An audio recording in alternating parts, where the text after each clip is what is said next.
2 years ago, may findings akong hernia din. Dapat o-operahan na ako. 2 days before my operation, tumakas ako sa Chinese Gen. Hindi ako nagtuloy. Buti na lang, itong panty liner na to, blessings talaga siya. Kasi siya yung nag-start ng symptoms ko na mag-discharge ako ng yellowish at iba ang smell. Then talagang may pain ako. At biruin nyo, November 1, I can't even bend my knees like that.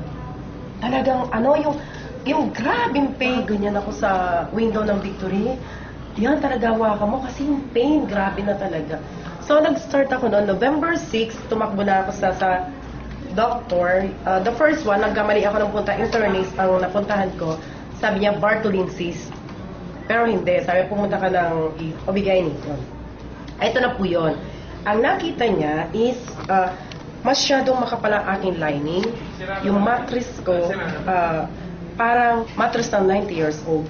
So yung bleeding ko, baka nagkukos dito sa loob nito. Pero nakita pa rin niya sa loob na meron akong malaking bukol sa left. Kasi talagang yung pain, grabe pag bumaba, umakyat siya, through and through yan, diretso hanggang dito.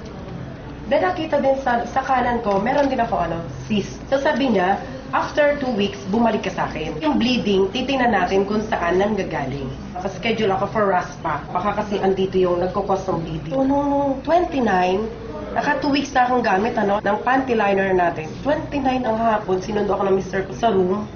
Talagang ganyan, hawak-hawak ko yung puson ko. Napakasakit. Tapos todo yung kirot. Nakabaluktot talaga ako. Makirot.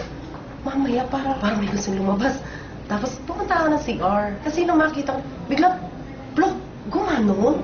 Sabi ko, teka, ano yun? Baka matris kayong lumabas. Pagtingin, shucks, sabi ko, yung napunuhan yung niya, bowl ng ganyan. Tapos, kaya lang, ang hindi ako natakot at paglabas, gaan. Tapos, teka, ba't nawala yung headache ko? After 1 hour ng pagpapahinga, ayan na naman. Ganun, kambal yata yan, sabi niya. Tapos, pagbalik ko, another plok. Kaya lang yung time na yun, medyo nervous ako. So, nakiramdam ako kung mag-bleed ako. So, naiga ako ulit. Kaya lang, here's another one. Inangat ko siya ng brush. Pagtingin, kasi talaga ay yung buong-buo. Ikinaganon ko nung hindi siya makalag. Tapos meron siyang maliliit ng kula-kula. Ang size nito, ganito siya talaga pag nilagay mo sa nasa garapon po ito. Tingnan nyo, sabi ko, ito yung lumabas sa akin through the eye. So makita nila ito, ako talagang na-shock sila kasi nakita nila yung panghihina ko before and as in 2 weeks, latan-lata akong suka ako ng suka which is hindi ako naglilihi. Yung pala, cause na yun, nagiging weak na yung immune system, tapos yung hyperacidity, grabe na siya. Blessing siya kasi ang work ng negative ion, ipupull out niya kung ano yung bad elements inside your body. Siya yung tutulong na maglabas ng virus sa katawan mo.